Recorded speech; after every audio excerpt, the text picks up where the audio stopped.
Hello friends, स्वदेशी IAS में आपका स्वागत है। एक बार फिर अपनी पहली वीडियो में अपने विजन एंड इंट्रोडक्शन के बारे में बात की और सेकंड वीडियो में अपन इस बार डिस्कशन करेंगे थोड़ा हिस्ट्री के बारे में। एक चीज अपन क्लियर कर लें कि जो सब्जेक्ट हैं history, economy, geography and polity, ये चार सब्जेक्ट मेन सब्जेक्ट है हमारे। पेरी का जीएस पेपर आपको फर्स्ट निकालना है तो ये चार यदि अपन कर जाते हैं ना तो आराम से अपना फर्स्ट निकल जाता है और कोई भी कम्पिटिटिव एग्जाम इन चारों के बेस पे निकाला जा सकता है जो नॉन टेक्निकल हो। एंड आगे यदि अपन बात करें, थोड़ी ये क्लियर नहीं है, आगे अपन यदि बात करें थोड़ा तो एक सब्जेक्ट मेंस में जुड़ेगा एथिक्स। आपको याद होना चाहिए सिलेबस, पहले अपन ने काफी अच्छी तरीके से रिवाइज किया था। एथिक्स की यदि बात करें तो वो अपन आगे चल के पढ़ेंगे। 5 सब्जेक्ट हैं, ये 5 सब्जेक्ट कोई भी बंदा यूपीएससी में कर लेता है तो आसानी से कोई भी पीसीएस आईएएस निकाले जा सकते हैं। और 4 सब्जेक्ट तो शायद हर कॉम्पिटिटिव एग्जाम में आता है, अपन कहते हैं इसको जनरल नॉलेज, तो उसके अंदर यही 4 सब्जेक्ट कवर होते हैं विद करंट। ठीक है, तो आज मैंने जैसा कहा था अपन एक कंप्लीट पिक्चर ऑफ हिस्ट्री जानेंगे। थोड़ा थोड़ा 20 से 25 मिनट में अपन इसके हिस्ट्री के बारे में थोड़ा कुछ जानते हैं कि क्या है इसमें, ओवरऑल पढ़ना क्या है हमको, ये कंप्लीटेड है क्या है। तो हम शुरुआत करते हैं टाइम वेस्ट करे बिना। तो ये ऐसे कि लिख रहे हैं यहाँ पे कंप्लीट पिक्चर ऑफ हिस्ट्री। अपन ने उसमें भी बात की थी अपने सिलेबस के अंदर कि हिस्ट्री के 3 subject ancient, medieval and modern, ये तो अपने प्री में आते हैं, वर्ल्ड हिस्ट्री आगे चल के मेंस में जुड़ जाता है। तो हिस्ट्री में चारों को पढ़ने होते हैं। ठीक है, एंशियंट के बारे में उस दिन भी कहा था और आज भी कहता हूं, सन 2600 से लेकर करीबन सन कुछ 712 तक मानते हैं। ठीक है, कुछ 1192 तक मानते हैं।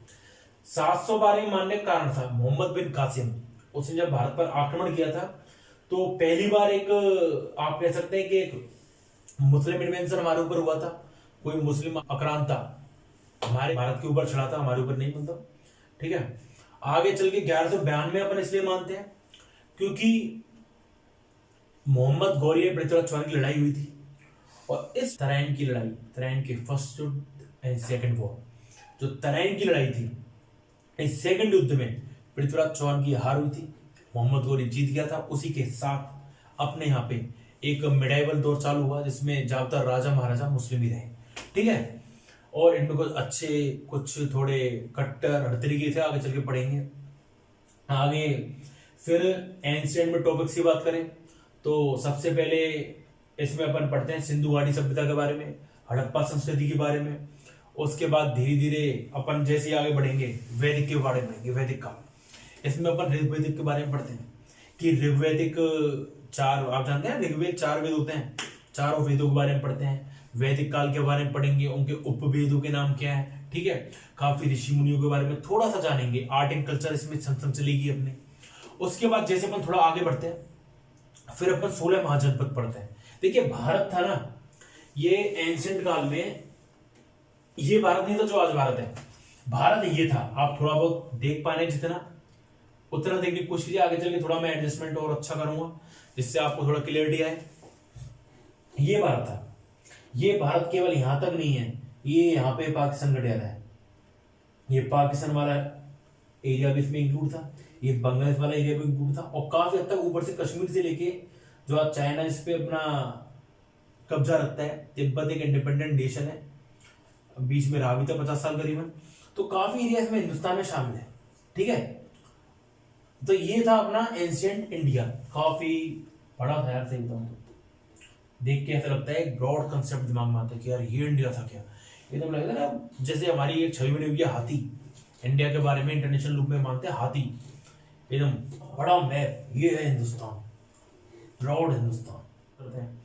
तो भारत माता रियलिटी में आपकी ये है, जिस भारत माता की आप बात करते हैं हमेशा, ये है वो भारत माता। आज की भारत माता कुछ और है, आगे बात करेंगे, पर एक दिमाग में रहता है हमेशा कि यार ये भारत था। तो एंशिएंट में आप ये भारत पढ़ेंगे, 16 जनपदों के बारे में, कुछ राज्य यहाँ होंगे, कुछ यहाँ, कुछ यहाँ, कुछ यहाँ, कुछ यहाँ, शूट सेन वगैरह ये सब जानेंगे इनके बारे में। ठीक है, एंशिएंट के बाद यदि अपन बात करते हैं, थोड़ा अपन आगे बढ़ के पढ़ते हैं ये मैंने आपको बताई थी, स्लाइड में जो लिख रहा है सिंधु घाटी, डार्क एज, वो सिंधु घाटी के बाद जो उत्तर हड़प्पा काल है उसे डार्क एज बोलते हैं। आगे जानेंगे इसके बारे में। वैदिक काल, महाजनपद, मौर्य काल। और इंडिया का मैप तो आप देख ही रहे हैं, बहुत शानदार है। मुझे तो खुशी हो रही है काफी देख के, इतना बड़ा सही बताऊं तो आपको भी होनी चाहिए, ठीक है। उसके बाद अपन आते हैं मिडाइवल हिस्ट्री। मिडाइवल हिस्ट्री की यदि बात करें, सल्तनत काल 1192 से लेके 1526 तक चला था साहब ये, जब, ठीक है। और मुगल काल बाबर के संग चालू हुआ 1526 में, हम सब जानते हैं। और उसके बाद 1707 तक चला, औरंगजेब के समय तक। बकाया ये लोग मुगल गद्दी पर बैठे रहे। आगे रफी उद्दरजाद, रफी जहादार शाह वगैरह काफी बादशाह आए अपने हिंदुस्तान में, पर ये लोग इतने लायक नहीं थे कि हिंदुस्तान को संभाल पाए। और औरंगजेब ने जो एक प्रशासन बनाया था ना इतना शानदार, इंडिया शानदार इसलिए कह रहा हूं कि औरंगजेब का जो इंडिया था वो हिंदुस्तान में शायद अकबर से भी बड़ा इंडिया उसके कब्जे में था। किसी समय ये सब मौर्य काल में अशोक ने किया था, सम्राट अशोक ने, कि पूरे भारत पर राज किया था। जहां तक उनके तो अभिलेख अपन को अफगानिस्तान के अलावा ईरान से भी मिलते हैं काफी। सोचिए कहां तक बाउंड्रीज थी। लेकिन नीचे की बात करें, जैसे ये पार्ट है, ये औरंगजेब तरीके से कभी अकबर यहां पर नहीं आ पाया। गोलकुंडा, बिदर वगैरह इन सब पे औरंगजेब ने इन पे राज किया अपना कायम, ठीक है। मुगल काल में 1707 के बाद तो ये ऐसे ही लोग आए, थोड़े एंजॉयफुल लोग, कि वो लोग खाते हैं पीते हैं मस्त एकदम रहते हैं, एकदम कुछ करना ही नहीं चाहते मेहनत, वो इनकी कंडीशन थी। कोई रंग रंगलियां मनाने में माहिर था कि अपनी मस्ती में मस्त है। देखिए लैंग्वेज गलत नहीं है, नॉर्मल है। आप इसे वैसे बोलते रहो सर क्या लैंग्वेज है, नॉर्मल लैंग्वेज है। पढ़ रहे हैं थोड़ा नॉर्मल होगी, बढ़िया आराम से समझने आने चाहिए कैसे भी, ठीक है। तो मुगल काल में अपन वही टोटली जो 7 बादशाहों के बारे में पढ़ेंगे, और जो बचे कुछ बादशाहों के बारे में थोड़ा कम पढ़ेंगे, पूछते भी नहीं है।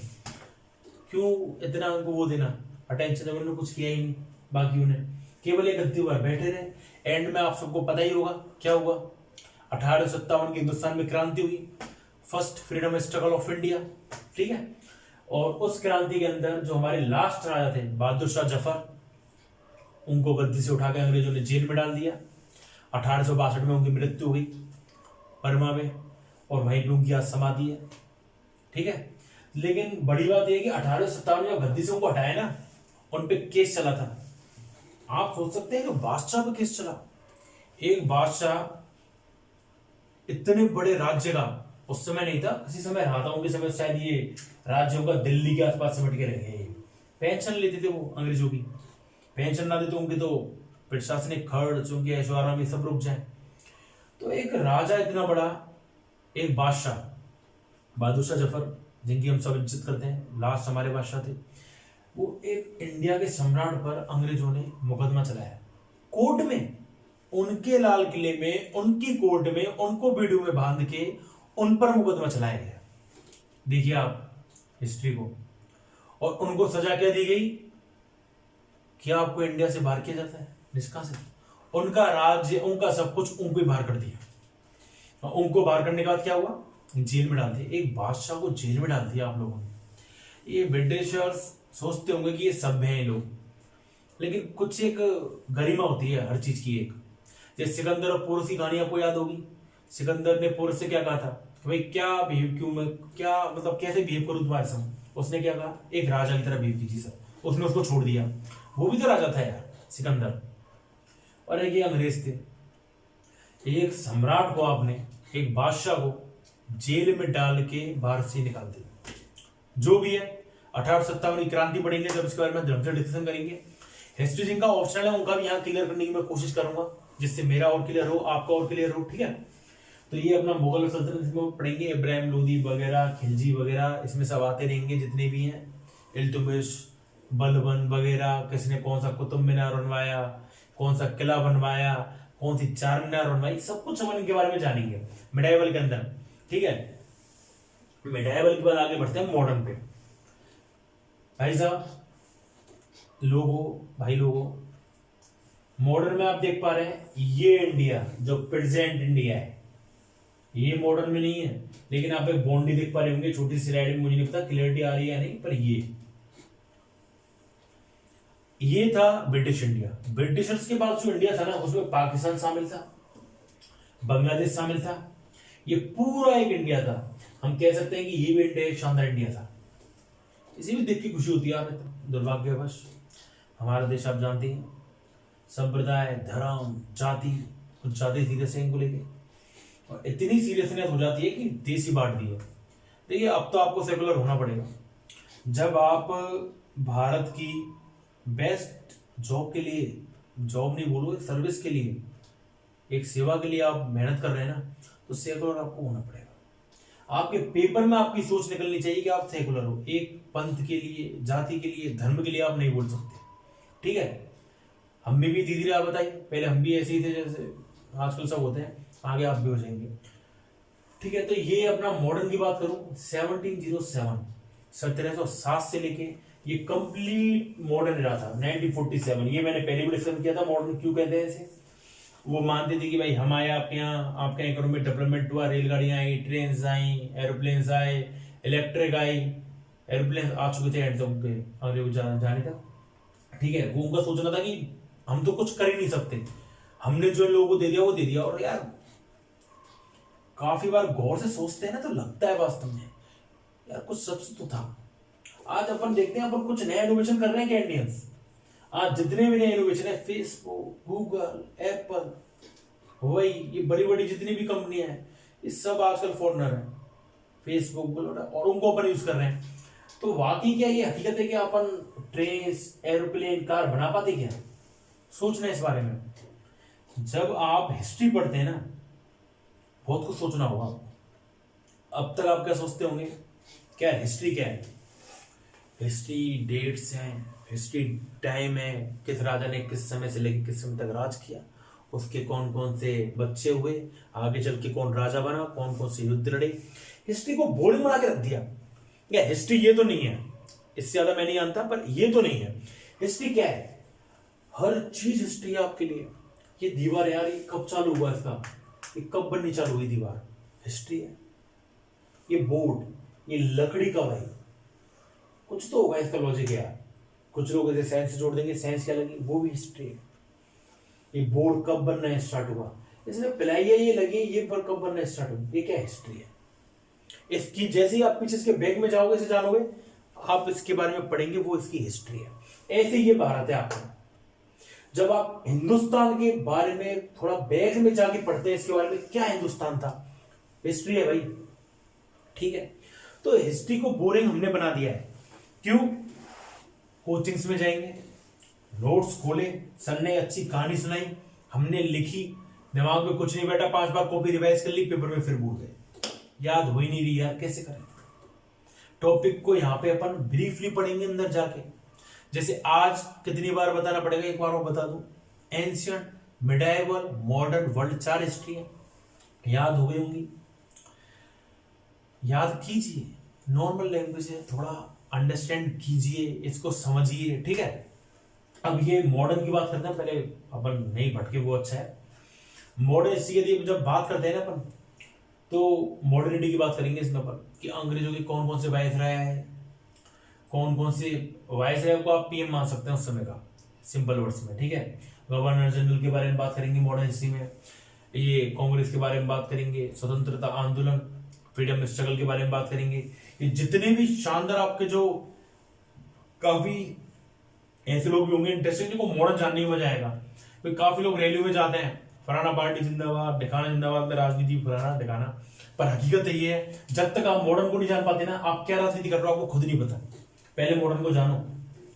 मॉडर्न के क्वेश्चन, चाहे वो कोई भी कॉम्पिटिटिव एग्जाम हो, सब में आते हैं। और मैंने आपसे पहले भी कहा था कि चाहे वो बैंक के एग्जाम हो, उसमें बैंकिंग आती है, आपका इकोनॉमी का पोर्शन ही तो आता है, मैथ, रीजनिंग, इंग्लिश। आप मैथ के पीओ का पोर्शन देखिए, पीओ क्या शानदार जॉब है, बैंक की काफी अच्छी इनकम है, सब कुछ उसमें अच्छा है, ठीक है, पीओ के अंदर। तो आप जानिए उस पीओ में क्या आता है, मैथ, रीजनिंग, इंग्लिश, बैंकिंग। आप पढ़ रहे हैं ना, यहाँ पे निकल गए। थोड़ा साथ दीजिए, थोड़ा समय दीजिए, निकालेंगे। उसके बाद था एसएससी में आता है, क्या आता है, मैथ, रीजनिंग, इंग्लिश, कुछ पार्ट्स में हिंदी भी आती है एसएससी में, and GK and GS. GK GS में क्या आता है, जो अपन साइंस एंड टेक्नोलॉजी पढ़ रहे हैं, और जो 4 सब्जेक्ट आप करंट के संग जोड़ के पढ़ रहे हैं, पॉलिटी, इकोनॉमी, ज्योग्राफी, समझ रहे हैं आप लोग, एंड हिस्ट्री, ये 4 सब्जेक्ट आते हैं। ठीक है, फिर बात करते हैं अपन, कोई भी एक क्लर्क के पेपर होते हैं या फिर पटवारी वगैरह के पेपर होते हैं, उनमें भी ये सब्जेक्ट आ रहे हैं आजकल, तो सब में सेम। ठीक है, उसमें बस और कोई भी पीसीएस के बारे में पढ़ेंगे, यही सब्जेक्ट होंगे, उसमें 3-4 चीज जुड़ जाएंगी। पता है कैसे? जैसे हिस्ट्री के बारे में पढ़ा अपन की, हिस्ट्री तो अपनी पूरी हो गई, अब बची तब राजस्थान की हिस्ट्री। तो आपके लिए इतना इजी होगा राजस्थान की हिस्ट्री पढ़ना, आपको लगेगा यार ये तो पोर्शन रह गया, ऐसे भी कर लेते हैं। पीसीएस का काम हो गया आपका, राजस्थान हिस्ट्री पढ़ी जब आपने, ज्योग्राफी पूरी पढ़ ली 15 से 20 पेज की, राजस्थान की या किसी भी स्टेट की ज्योग्राफी होगी, कौन सी नदी कहां से कहां खत्म हुई, कहां दोआब बनाया, कहां क्या किया, ये सब ज्योग्राफी में। इकोनॉमी आया, इकोनॉमी में कोई अलग से इकोनॉमी तो हो ही नहीं सकती किसी राज्य की, केवल इतने जान लीजिए उसका इकोनॉमिक सर्वे क्या है। इकोनॉमिक सर्वे बजट के बारे में पढ़ लीजिए, 2 घंटे की वीडियो सुन लीजिए। इकोनॉमी इकोनॉमी के बाद आता है पॉलिटी। हर राज्य की पॉलिटी थोड़ी ऐसी नहीं जो राजनीतिक दल इनके बारे में नहीं पढ़ते, पॉलिटी जैसे कि एसएचआरसी, स्टेट ह्यूमन कमीशन के बारे में पढ़ लेंगे अपन। जैसे ही अपन यूपीएससी थोड़ा नीचे आएंगे पीसीएस पे, और स्टेट में जो भी हैं अपने विभाग वगैरह बनाए गए पॉलिटी में, मेरे हिसाब से 10 से 5 टॉपिक एक्स्ट्रा जुड़ते होंगे पीसीएस के लिए, वो आप कभी भी जोड़ सकते हो। यदि आपने पूरी पॉलिटी यूपीएससी की पढ़ ली तो आप कोई भी टॉपिक जोड़ सकते हो उसके बाद, उसके अंदर पीसीएस के लिए। तो यूपीएससी का ओवरऑल कोर्स अपना 1 साल लगे, 1.5 साल लगे, कितना भी लगे, उसके बाद आपको किसी कोचिंग जाने की जरूरत, किसी भी कोचिंग जाने की जरूरत नहीं है आपको। जैसे आज मुझे जरूरत नहीं है, मुझे तो ऐसा लगता है कि बस कब पास हो जाऊं, कि पढ़ता रहूं, फिर आपको एक दिन ये लगा कि यार नॉलेज काफी, तो लोगों के संग इसको शेयर करना चाहिए। कितने लोग आते हैं गांव से, छोटे छोटे शहरों से, यहाँ पे रहने की जगह नहीं मिल पाती, फिर चले जाते हैं। आप भी समझ नहीं पाते हैं आए क्यों थे, खर्चा करते हैं, लाइब्रेरी ज्वाइन करते हैं, और यूट्यूब पे चैनल भी देखते हैं, तो उनमें वही हर व्यक्ति अपना प्रोडक्ट बेच रहा है। सही बताऊं तो आज की डेट में यही तो चल रहा है, उसमें वो बताना नहीं चाहते, कुछ भी बेचना चाहते हैं। लेकिन अपन को बताना है, डिस्कशन करना है। मैंने फिर कहा था कमेंट बॉक्स में जाएं, आप कुछ कमेंट करें, मैं कमेंट करूं। 10 आप 16 साल के हो, आप 30 साल के हो, कितने भी साल के हो, आपको इंटरेस्ट होना चाहिए, आगे बढ़ने का जज्बा सब में होना चाहिए। ठीक है, आगे आप बने नहीं बने, ये नॉलेज तो ले लो। आपको जो नॉलेज आईएएस के लेवल पे, आप यूं समझो आप पूरी हिंदुस्तान की नॉलेज आपको मिली, पूरी दुनिया की, इसे ले लीजिए, फिर बात करेंगे। ठीक है, तो हिस्ट्री मॉडर्न तक की बात करिए, वर्ल्ड हिस्ट्री जुड़ती है, उसके बारे में मैंने इसमें स्लाइड में ज्वाइन नहीं किया है, फिर भी हाँ मैं भूल गया थोड़ा। वर्ल्ड हिस्ट्री अपन मेंस में पढ़ते हैं आगे चल के, उसको अपन अभी नहीं पढ़ेंगे। अपन फिलहाल प्री के सिलेबस को पढ़ेंगे जो मैंने सब्जेक्ट बताए थे। वर्ल्ड हिस्ट्री में अपन जो भी आगे पढ़ना हो, उसमें मैंने आपको बताया था कार्ल मार्क्स के बारे में पढ़ेंगे, कम्युनिज्म के बारे में पढ़ेंगे, capitalism, colonisation, decolonisation and American revolution, French revolution, Chinese revolution, इन सब के बारे में अपन थोड़ा आगे चल के पढ़ेंगे। वर्ल्ड हिस्ट्री बहुत इंटरेस्टिंग है, ठीक है, इंटरेस्टिंग है, सारी हिस्ट्री है। आज मैंने थोड़ा तेज किया है, क्यों? क्योंकि इनमी टाइम वेस्ट नहीं करना, ये तो आपको बताना है ओवरव्यू हिस्ट्री का। ये नहीं कि सीधे एंशिएंट में हाँ भाई खोलो कॉपी, प्राचीन भारत, एंशिएंट इंडिया चालू करते हैं और सिंधु घाटी, नहीं। पहले जान लो आपको हिस्ट्री में क्या क्या पढ़ना है। ओवरऑल इस वीडियो को रिवाइज करना, फिर सुनना अच्छी लगे तो। और नेक्स्ट वीडियो में, ये काफी शॉर्ट वीडियो है अपनी, हिस्ट्री का ओवरव्यू तो छोटा सा देख लिया होगा आप लोगों ने। नेक्स्ट वीडियो में अपन हिस्ट्री के मॉडर्न से शुरुआत करेंगे और मॉडर्न को तरीके से ब्रीफली एक एक चीज को समझेंगे। जिसको लिखना हो वो लिखे, जिसको समझना आ गया वो समझ ले। मैं जितनी भी आगे टॉपिक डिस्कशन करेंगे ना अपन, पहले उसकी बुक के बारे में आपको बता दिया जाएगा। बुक के अलावा आपको कौन सी बुक पढ़नी है, फिर ये आपको इंटरेस्ट आएगा, आप बुक में से पढ़ लीजिए। नोट्स आपको बनाना है, खुद बनाइए, जिससे आपको याद होने की संभावना 100% हो जाए। ये नहीं कि सुन लिया और आप चले गए। ठीक है, आज मैंने कुछ खास नहीं बताया, मुझे पता है आपको नहीं लगा होगा, लेकिन एक हिस्ट्री का ओवरव्यू थोड़ा माइंड में चल रहा था कि यार एंशिएंट में क्या था, मेडाइवल में क्या था, मॉडर्न में क्या है, वर्ल्ड में क्या है, सब्जेक्ट के बारे में थोड़ी बात करनी थी, कर ली। आगे चल के अपन मॉडर्न के बारे में ब्रीफली तरीके से आएंगे, आप फेस से चलेंगे अपन लोग। कभी अब हिस्ट्री चालू हो जाएगी ना मॉडर्न, उसका बाद पॉलिटी का टॉपिक कभी भी उठा लेंगे, फिर अपन जियोग्राफी का टॉपिक उठा लेंगे। जो मेन टॉपिक होते हैं उनको क्वेश्चन आने के चांस रहते हैं, और हर जगह अपन प्री के क्वेश्चन डिस्कशन करते चलेंगे, मेन के क्वेश्चन डिस्कशन करते चलेंगे। हमारी टीचर ने तो हमसे कह दी कि भाई जाके घर पे पेपर सॉल्व करो, आप लोग पढ़ लेना। हम पे तो आज तक पढ़ ही नहीं गए, मुझे पता है आप पे नहीं पढ़े जाएंगे। तो यही अपन डिस्कशन करेंगे, 2 क्वेश्चन 4 क्वेश्चन, कि पेपर में आप जब बैठोगे ना वही फीलिंग जब सुना सुना लगे नहीं आएगी। जितना एक यूपीएससी स्टूडेंट को दिल्ली और जयपुर वाले को आएगी उतनी फीलिंग आपकी होगी कि हाँ भाई इतने नंबर से रह गया, और कर लेता तो हो जाता। तो इन्हीं फीलिंग के साथ अपन आगे बढ़ेंगे। सभी को मेरा नमस्कार दोबारा। और सुधीर से को मैं एक चीज कह रहा हूँ, शेयर कीजिए यार, ये नॉलेज केवल आपके लिए नहीं है। मेरी लिंक में जितने थे मैंने उनको शेयर किया, सब्सक्राइब करवाया। अब जो आपकी लिंक में आपकी जिम्मेदारी बनती है यार कि उनको जोड़ो। ये भारत को एक एजुकेट लिटरेट करना केवल मेरा काम नहीं है, मैं कोई गवर्नमेंट नहीं हूं भारत की, ये आपका भी काम है। आप भी भारत के मेंबर है, भारत एक फैमिली तो है, और क्या है, हम सब इस फैमिली के पार्ट हैं। तो एक दूसरे की मदद करनी है कैसे भी, आपको, मुझको, सबको, और आगे बढ़ना है। तो सभी को मेरा नमस्कार, जय हिंद।